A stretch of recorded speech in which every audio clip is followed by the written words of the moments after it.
अच्छा बताओ, असली राम राज्य कहाँ होता है? संगम युग में होता है या त्रेता में होता है? संगम में राम राज्य होता है। राम राज्य काहू ही नहीं व्यापा। राम राज्य में किसी को दुख नहीं होता। संगम युग में दुख होता है कि नहीं है? संगम युग में दुख होता है तो उसे असली राम राज्य थोड़ा ही कहेंगे। हाँ, मन के आधार पर शूटिंग जरूर होती है, वो किसी को दिखाई नहीं पड़ती। तो असली राम राज्य तो कहाँ हुआ? त्रेता में ही हुआ। और अगर संगम युग में राम राज्य है भी तो जमुना के कंठे पर होगा या माउंट आबू या सारी दुनिया में कहीं होगा? जमुना के कंठे पर जो राम राज्य होगा उसमें राज्य चलाने वाला कौन होगा?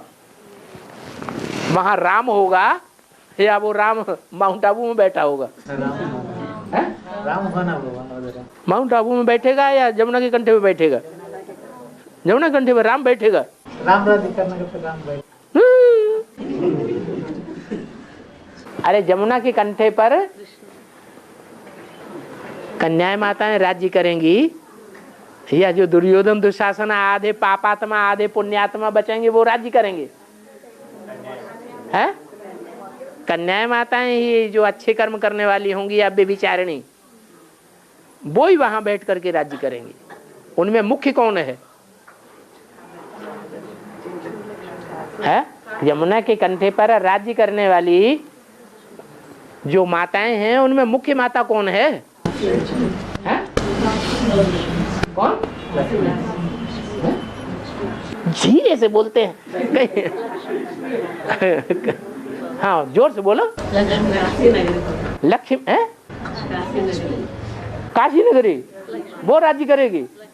अरे काशी नगरी तो बेचारी वजन ढोती है सारी, सारा फाउंडेशन उसके ऊपर जाता है। जैसे मकान बनता है ना या कोई महल बनता है, किला बनता है, तो उसका फाउंडेशन जब डाला जाता है ना तो फाउंडेशन नीचे होता है या ऊपर दिखाई पड़ता है?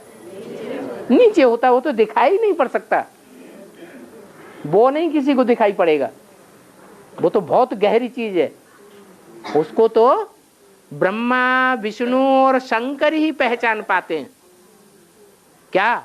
उसकी गहराई तो ब्रह्मा विष्णु और शंकर जैसे श्रेष्ठ त्रिदेव ही पहचान पाते हैं। उनकी पत्नियां भी नहीं पहचान पाती उस श्रेष्ठता को कि हम जो कंगूरे पर वहां बैठे हैं ऊंचाई पर, उसमें आधार कौन है बैठाने वाला? कौन है आधार? वही अनसुईया, वही काशी नगरी। वो काशी नगरी जो है वो रुद्रमाला गमन का है। इस जन्म में बहुत बड़ा भाग्य है जो स्त्री चोला मिला है। क्या? रुद्रमाला का मणका होते हुए भी क्या स्वभाव संस्कार से जन्म जन्मांतर का पुरुष है, जन्म जन्मांतर का बड़ा सा राजा है या छोटा राजा है? बड़ा राजा है। तो राजाओं के संस्कार हैं, शाही संस्कार हैं, लेकिन तन स्त्री चोला मिला हुआ है। इसलिए वो स्त्री चोला का ज्ञान के आधार पर राम वाली आत्मा के बाद धारणा करने में, ज्ञान के आधार पर, योग के आधार पर सबसे जास्ती समझदार आत्मा कौन सी साबित होती है? रुद्रमाला का जो दूसरा मणका है वही तो साबित होता है। तो दूसरा मणका जो है वो बहुत गहरा है। उसकी गहराई को जो त्रिदेवियां हैं वो भी नहीं पहचान पाती। तो आयरा गहरा नत्थु खैरा क्या पहचानेंगे?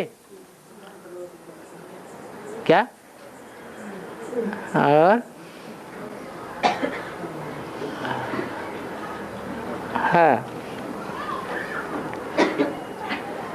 तो संगम युग में जो राम राज्य है उस राज्य को चलाने वाली कौन है?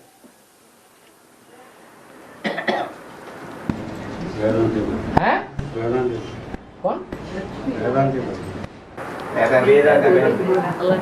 हाँ, लक्ष्मी। आप लक्ष्मी के लिए बोल रहे हैं? हाँ, लक्ष्मी होगी, वो ही राज्य चलाएगी। तो वो राम वाली आत्मा बनेगी कि नहीं त्रेता में?